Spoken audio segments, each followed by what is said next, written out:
Първият път, в който родителите потърсят помощ, много често това се случва по телефона, звънят ми и ми казват: имам проблем с детето, учителката в детската градина, примерно, ми каза, че трябва да потърсим психолог, защото е станал много агресивен, удря децата, бие ги.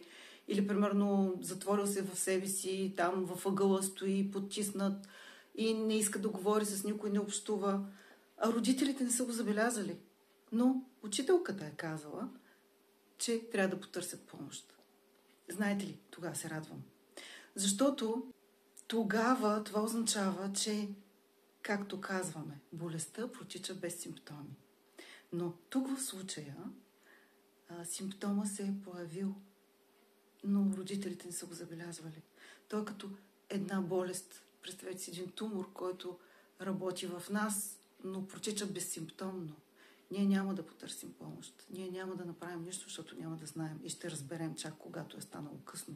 И вече не можем да предприемем никакви действия, защото няма вече какво да се направи. Точно за това се радвам, когато някой забелязва. Защото детето е симптом на семейството. Семейството е една система, която е като скачени съдове. И всъщност ние всички сме свързани. Никой не е отделен от това семейство, колкото и да се чувстваме отделени. Дори може да се каже, че ние сме свързани с целия ни род и това не се променя до края на живота ни. Така че тук, когато говорим за семейство и за работа с дете, задължително се работи с цялото семейство. Ако отидете на психолог и той работи само с детето, работата ще бъде частична. Няма да се е свършило почти нищо. Защото много често родителите дори не осъзнават, че имат проблем. Когато детето покаже, че нещо не е окей, то е все едно, си представете така, все едно ви поставя едно огледало пред вас. Всъщност децата през цялото време не слагат огледала и моите са го правили и продължават да го правят. И човек, който иска да работи върху себе си и търси да разбере повече за себе си, ще се радва на това. Защото децата са ни най-ясните и най-обективните огледала. Много от нещата другите хора не биха ни казали, че нещо не е окей, че правим грешки, че сме смешни в някаква ситуация или че примерно прииграваме или че и търсим прекалено много внимание. Но децата ще го кажат. Те няма да ни го спестят, което е прекрасно. И тогава, когато дойде едно семейство, и първото нещо, което ми идва да кажа, нещо, което разбира се не казвам, защото ще бъде непрофесионално да го направя още от първия път, но това, което ми изплува веднага като усещане, не хора, детето ви няма проблем. Проблема е във вас, но вие не сте го забелязали, не го виждате. Ето симптома, сигнализира. И той се случва през детето, за да може да ви покаже, че нещо не е окей, че там има късо съединение, че ние трябва да вземем мерки, защото нещата могат да станат необратими в някакъв момент. Да, те могат да станат необратими за момента, разбира се. Докато ние сме живи, нищо не е необратимо. Всичко може да се промени. Тук е въпрос на осъзнаване, на разбиране, на взимане на решения и на желание от страна на хората. Но истината е, че когато ние така не забелязваме симптомите, които децата ни показват, като образ, като отражение на нашите действия, на нашето поведение, на нашите мисли дори и чувства, които ние изразяваме през поведението си към всички в семейството, както и извън семейството, разбира се.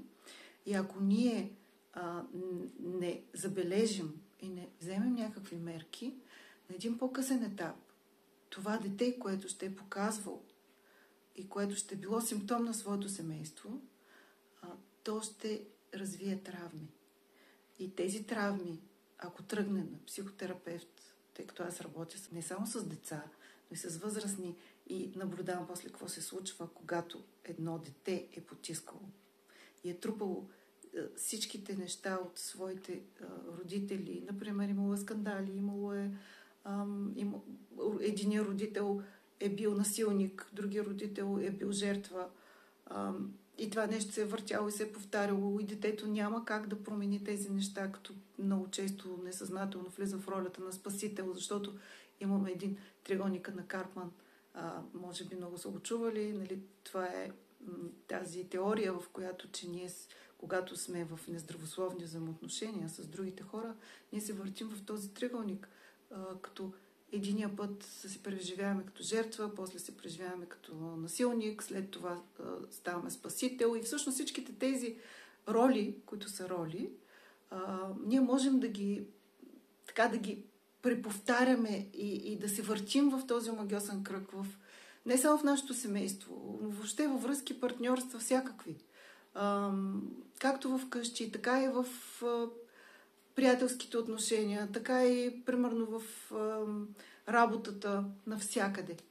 И това е нещо, което се случва постоянно и наблюдаваме постоянно, ние терапевтите. И когато дойде един такъв човек, който е потискал в себе си и започнем работа с него, терапевтична, и стигнем до разговор за детството, на моя въпрос: какво беше твоето детство? Разкажи ми малко повече за него. И много често така чувам хора, които казват: имах прекрасно детство. Толкова беше прекрасно, всичко беше наред. Чувствах се щастлив или щастлива.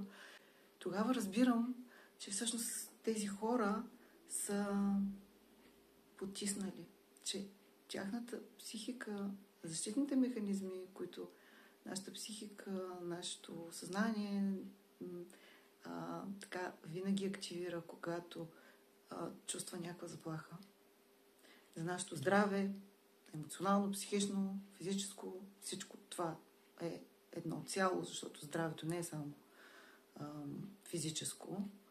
И така все повече хора, за щастие, започват да разбират това. И когато всъщност са били изтласкани тези спомени и са заключени в нашето подсъзнание, това обикновено е сигнал, че има там някакви много травматични неща, които човека не трябва да си спомня. Но ние започваме да работим много бавно и постепенно.